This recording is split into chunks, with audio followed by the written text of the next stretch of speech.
এই ଜଗନ୍ନାଥ ସାଙ୍ଗମାନେ ମାଇ କିଚେନ୍ ବାଇ ସୁମିତ୍ରା ଚ୍ୟାନେଲକୁ ଆପଣମାନଙ୍କୁ ବହୁତ ବହୁତ ସ୍ୱାଗତ। ଆଜି ମୁଁ ଆପଣଙ୍କ ପାଇଁ ଦହିବରା ଆଳୁଦମ ଗୁଗୁନିର ରେସିପି ଆଣିଛି, ଯାହାକୁ ଆସୁଥିବା ରଜରେ ଆପଣ ବନେଇକି ଖାଇପାରିବେ।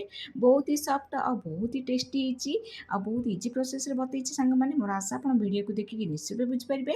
ଯଦି ଭିଡ଼ିଓଟି ଭଲ ଲାଗୁଛି ନିହାତି ଲାଇକ୍ କରିବେ, ସାଙ୍ଗସାଥି ଓ ରିଲେଟିଭ୍ମାନଙ୍କୁ ସେୟାର କରିବେ।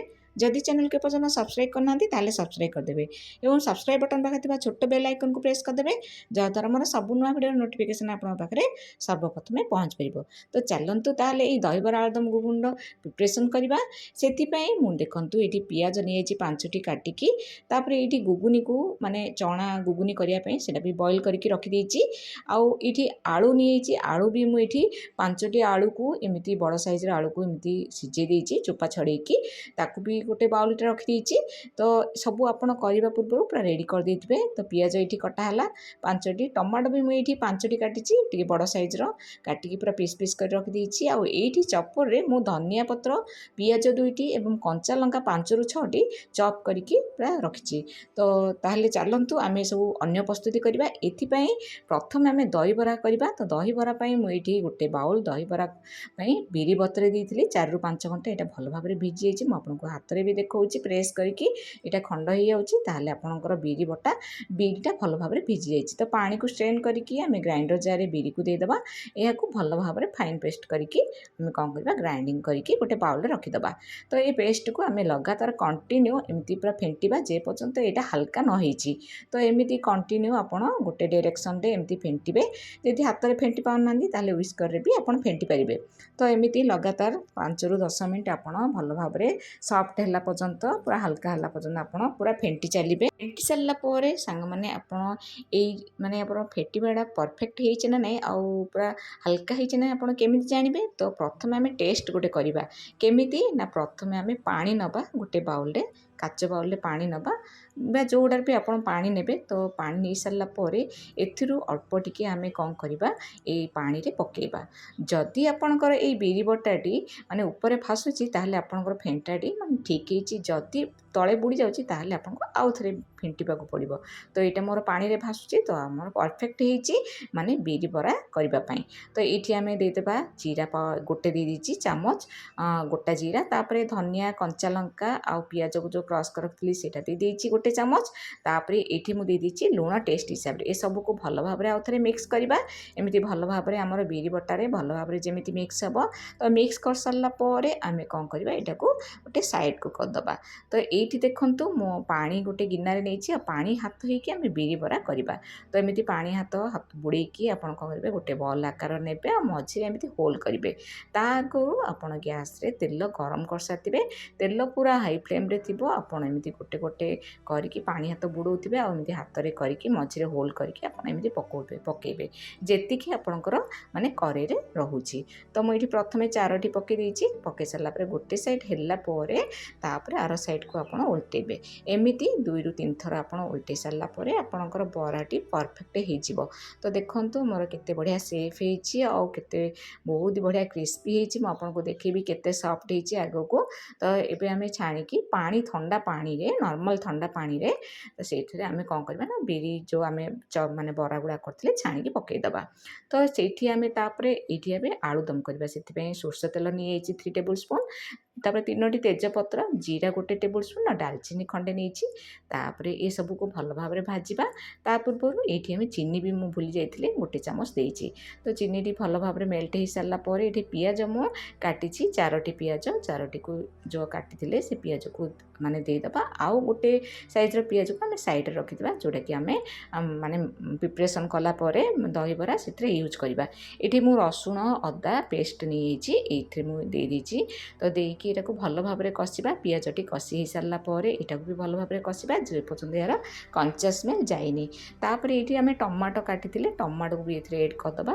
ଟମାଟୋକୁ ବି ଏହା ସହିତ ଭଲ ଭାବରେ କଷିବା। ତା ପୂର୍ବରୁ ଏଇଠି ହଳଦୀ ଗୁଣ୍ଡ 1/2 ଟେବୁଲ୍ ସ୍ପୁନ୍ ଆଉ ଲୁଣ ଟେଷ୍ଟ ହିସାବରେ ଦେଇଦେଇଛି। ଦେଇକି ଭଲ ଭାବରେ ଟମାଟୋଟି ସଫ୍ଟ ହେଲା ପର୍ଯ୍ୟନ୍ତ ଆମେ କଷିବା। ତ ଏବେ ଭଲ ଭାବରେ ଆମେ ଏପଟ ସେପଟ କରି ଓଲଟି ଦେଇଛେ ଆଉ ଲିଡ୍ ବନ୍ଦ କରିକି ଆମେ 5 ମିନିଟ୍ ବସାଇବା।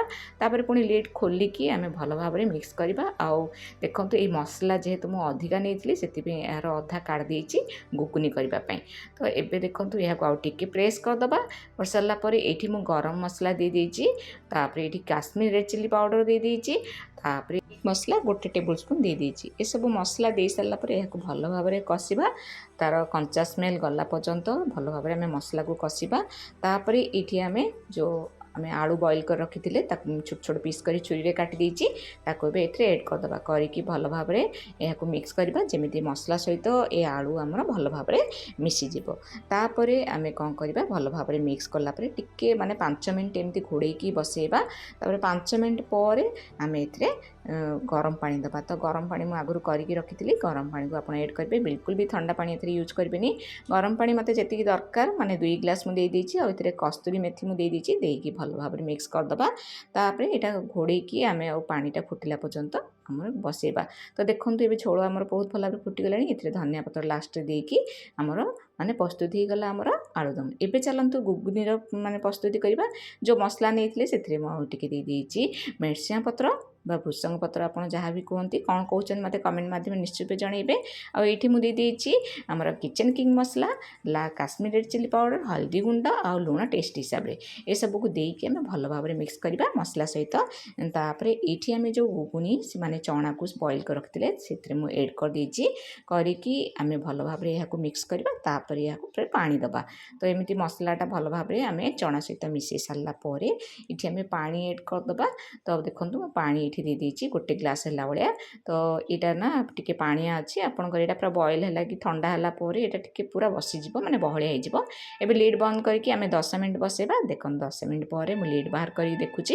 ଦେଖନ୍ତୁ ଏଇଟା ମୋର ଫୁଟିଗଲାଣି ଆଉ ଆମର ଗୁଗୁନି ପ୍ରସ୍ତୁତ ହୋଇଗଲାଣି। ଏବେ ଚାଲନ୍ତୁ ଦହିବରା ପାଇଁ ପ୍ରିପାରେସନ୍ କରିବା। ଏବେ ତ ଆମେ ଦେଖନ୍ତୁ ଏଇଠି ମୁଁ ଦହିବରାକୁ ବରାକୁ ଭିଜେଇ ଦେଇଥିଲି ପାଣିରେ, ଆଉ ଏଇଠି ମୁଁ ଛଣା ବରାକୁ ନେଇଛି। କେତେ ସଫ୍ଟ ହେଇଛି ମୁଁ ଆପଣଙ୍କୁ ଦେଖାଉଛି। ଦେଖନ୍ତୁ ଏଇଟା କେତେ ସଫ୍ଟ ହେଇଛି ଆଉ କେତେ ସ୍ପଞ୍ଜି ହେଇଛି। ଦେଖନ୍ତୁ ସାଙ୍ଗମାନେ, ପୁରା ଜୁମ୍ କରିକି ଆପଣଙ୍କୁ ଦେଖାଉଛି।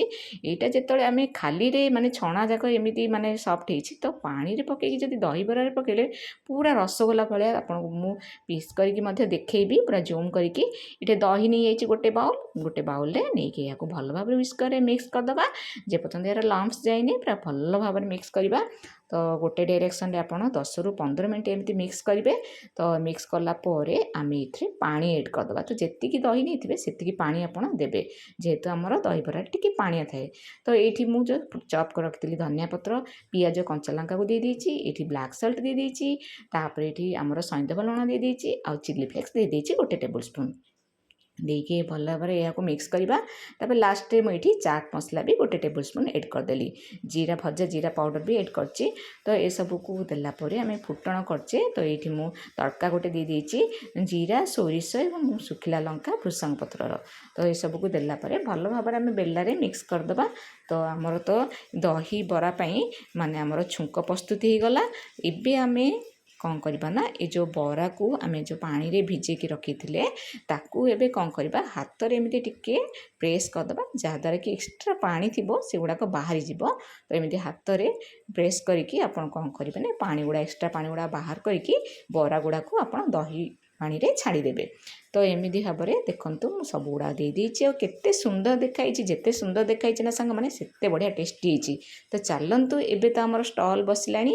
ଏବେ ମୁଁ ଆପଣଙ୍କୁ ଦେଖାଉଛି କେତେ ସଫ୍ଟ ହେଇଛି। ତ ଦେଖନ୍ତୁ ଗୋଟେ ଦହିବରାକୁ ନେଇଛି ଆଉ କେତେ ଜୁସି ହେଇଛି। ଆପଣ ପୁରା ଜୁମ୍ କରିକି ମୁଁ ଦେଖାଉଛି, ଆପଣ ଦେଖିଲେ ହିଁ ଜାଣିପାରିବେ। ପାଟିରେ ଦେଲା କ୍ଷଣି ମିଳିଯିବ ସାଙ୍ଗମାନେ। ଆପଣ ଏଭଳି ଭାବରେ କରନ୍ତୁ।